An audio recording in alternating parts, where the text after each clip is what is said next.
अपने खेत में जुताई कर रहे थे और तभी उन्हें वहाँ राजकुमारी सीता मिली। ये मिथिला साम्राज्य की एक कहानी है। इस सुंदर और समृद्ध राज्य पर जनक नाम के एक बुद्धिमान और दयालु राजा का शासन था। राज्य में सभी लोग खुश थे और सब कुछ अच्छा था। उस एक साल तक जब बिल्कुल भी बारिश नहीं हुई, बिना बारिश के अनाज का उग पाना संभव नहीं था। राज्य के सभी लोग बहुत दुखी और चिंतित थे। सारा भंडारित खाना तेजी से खत्म हो रहा था और लोगों के पास खाने के लिए बहुत कम अनाज बचा था। राज दरबार के कुछ महत्वपूर्ण लोगों और संतों ने राजा जनक को सुझाव दिया कि राज्य के वैदिक अनुष्ठानों और मान्यताओं के अनुसार उन्हें स्वयं सोने के हल से खेत में जुताई करनी होगी। ऐसा माना जाता था कि इससे बारिश के देवता भगवान इंद्र प्रसन्न होंगे और बारिश जल्द ही वापस आ जाएगी। राजा जनक सहमत हो गए और एक सुबह वो अन्य किसानों और शाही लोगों के साथ अनुष्ठान के लिए एक खेत में गए।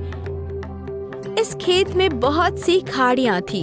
खाड़ियाँ खेत में बनाई गई गहरी रेखाएं हैं जहाँ बीज बोए जाते हैं।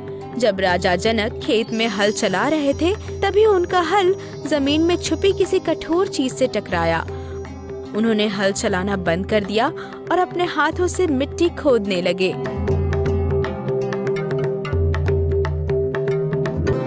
उन्हें एक बड़ा सा बक्सा मिला और उन्होंने उसे बाहर निकाला। इस असामान्य खोज से उनके आसपास सब लोग आश्चर्यचकित थे। सभी लोग उत्सुकता से इंतजार कर रहे थे जब राजा जनक बक्सा खोल रहे थे। जब उन्होंने उसे खोला तो सब लोग बहुत अचंभित थे और वहाँ से अपनी नजरें हटा नहीं सके। उस बक्से में से एक जादुई रोशनी निकल रही थी।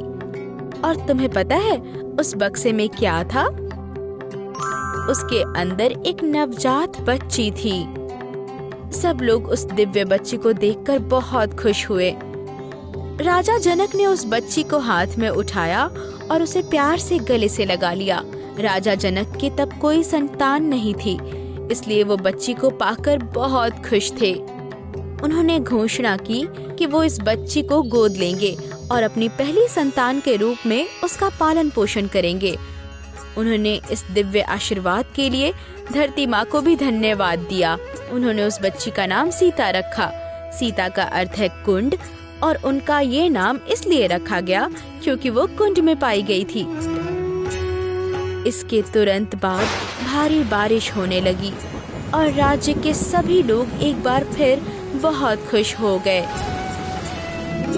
बाद में राजकुमारी सीता को जानकी के नाम से भी जाना जाने लगा क्योंकि वो राजा जनक की बेटी थी। कुछ लोग उन्हें मैथिली और वैदेही भी कहते थे क्योंकि वो मिथिला की राजकुमारी थी जिस पर विदेह के शाही वंश का शासन था। राजकुमारी सीता का पालन पोषण राजा जनक और रानी सुनैना ने किया और परिवार और राज्य में सभी लोग उनसे बहुत प्यार करते थे।